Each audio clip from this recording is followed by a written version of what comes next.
Xbox. Hey, what's up? This is Ricardo, and in this video I'll show you how to remove the back cover from a Dell Inspiron 3152. If you're looking for parts for this laptop, go to our website and use this coupon for a 5% off discount. First, remove screws, then carefully pry up and unsnap bottom cover.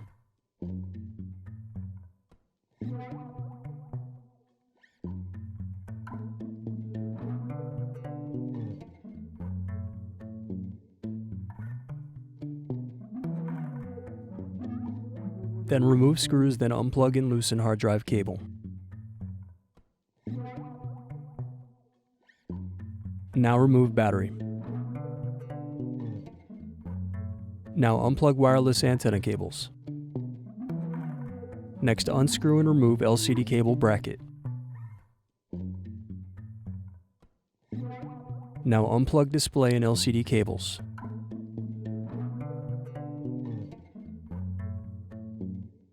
Then unscrew left and right hinges. Remove LCD display assembly. Use fingers to pry apart and separate back cover from screen.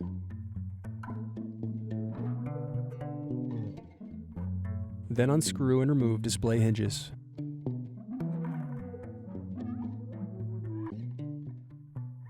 The remaining piece is the back cover. Thanks for watching. Don't forget to like and subscribe if you enjoyed this video. And if you need more, check out this playlist to watch other tutorials for your laptop. You can also click here to find parts for your laptop at partspeople.com.